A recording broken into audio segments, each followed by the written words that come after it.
Can I also acknowledge Norm Ruhoff was one of the foremost experts on grain marketing and grain on the Palouse.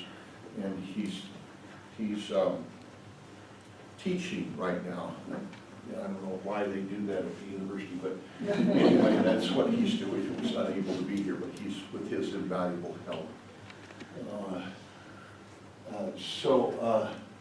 Again, thank you for being here. Let's talk, what I'm going to do is I'm going to take a few little slides at the beginning. And then obviously readers read it as the much more smarter of the two of us. Better cook, everything else, and she knows about this stuff. I'm just going to blow smoke. Okay. Let me talk a little bit about the Palouse and agriculture on the Palouse, and then I'll talk about agriculture in general in the state of Idaho. And then I'll just, as soon as we start talking international trade, then not to read it, okay? There's about, I think it's about 900 farms on the Palouse. So it's about 1,000 or so on the Palouse. About 185 of those farms are wheat farms. They're usually fairly big in size, even though they're moderate in size. I mean, a modest-sized farm on the Palouse is about 3,000 acres. I mean, you know, that's a modest size. That's just to barely make it size in the wheat production. That's the way it is. The scale of this is very big, and so you have a lot of little teeny farms that don't produce much. And might be more of a tax write-off than a right, and then actually produce food. And there's about 100,000 acres of wheat on the Palouse and about 25,000 acres of pulses. We production is about 7 million bushels, and the total value of ag products is about 90 million. That's the total value of the N74. You can see you got a little bit of hay, a little bit of beef, and that's just about it, right? It's wheat. Lentils, that's what it is. That's what we sell. And in Idaho, we have about $7.5 billion worth of sales of agricultural products. Well over half, about 2/3 of that is your animal, is your beef and your milk. This is all, of course, this is all in southern Idaho, right? Okay, and then you have, here's your wheat's up there, about 6% of that. Hay is about double that because it doesn't count for sales, you know, it's on-farm use. And potatoes is by far and away our, well, no, wheat, actually, hay is our largest crop, but it's not sold. You know, they use it on the farm, which this is sales. So if you value production, hay is by far and away our largest crop, and then you can see potatoes. Wheat is a very small part of Idaho agriculture, and especially in the southern part of the state, it's a rotation crop. You know, spuds, wheat, spuds. That's what they do. You know, it's a rotate. You know, it's just we got to get agronomically. We got to get all the bugs out of our spuds. But that's where a lot of the wheat is in southern Idaho. It's a very different type of wheat than we grow here. And this is one of, if I leave you with one number that I want you to talk to you about today, is Idaho is the 4th largest ag state in the nation. Now, it's a small state, but this is GDP from farming divided by total GDP in the state.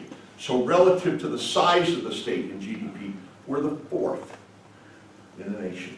That's amazing, isn't it? So I want you to leave with that one fact. It's big in Idaho. It's not as big as, nowhere near, it's not, it's just a fraction, California, right? It's on ag, is what it is. It's just, but relative to the size of the state, you see the others, South Dakota is a very small state too, but you see.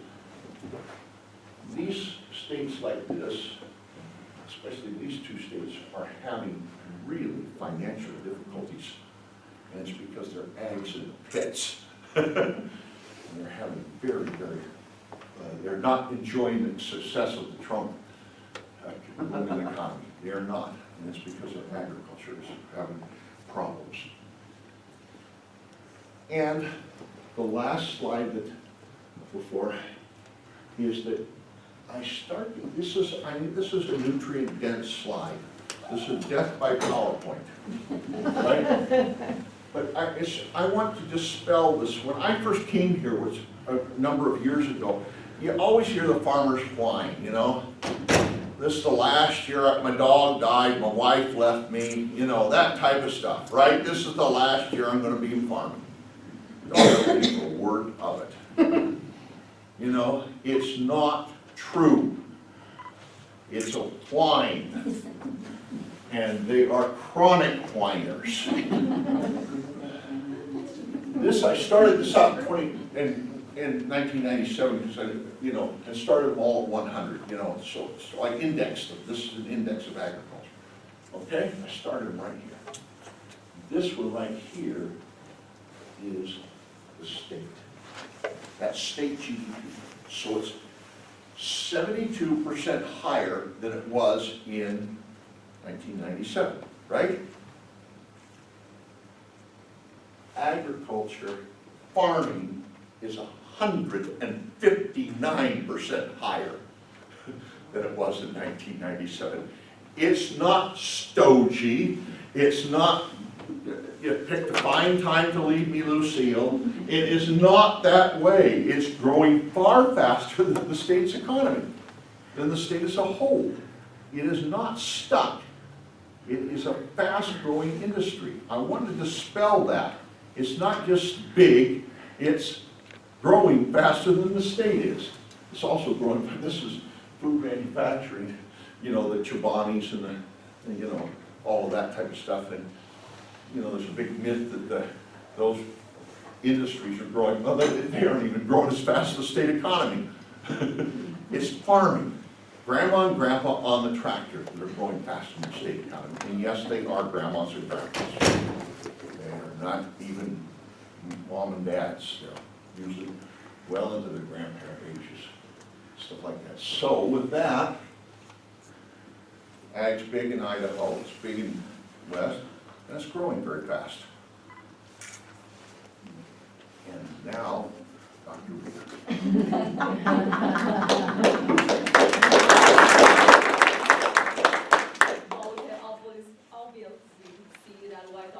Is so popular, and well, I'm the nerdy one. So thank you for inviting me here, and I'm very excited to give a talk today. And thank you for introducing me. And as you know, that I'm a Vandal. I got my master's degree from Ag-Econ a few years ago, back in 2012, and then I spent 5 years in California to finish my PhD. And I guess our department doesn't mind, so I came back last year as a new faculty in a department of Ag-Econ. And right now, what I do in the department is I teach international trade classes for both undergraduate and graduate level, and I also do research on crop insurance and trade. Well, as Dr. Garth introduced, agriculture is very important for Idaho. And if we look at the agricultural exports in Idaho, it's also very important.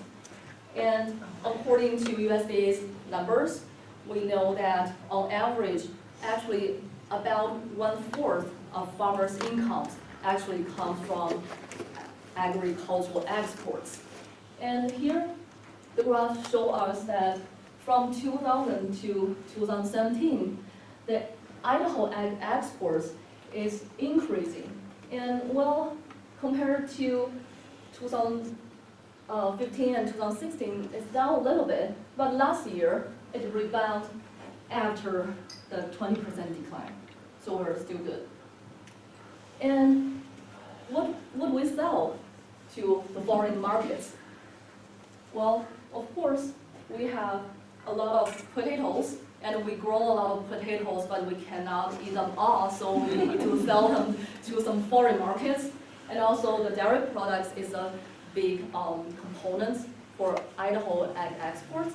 And of course, wheat is one of the most important parts. And if we look at the wheat exports, actually about 50% of wheat that we produce in Idaho, we export it to the foreign markets. So exports of wheat in Idaho is really a big deal.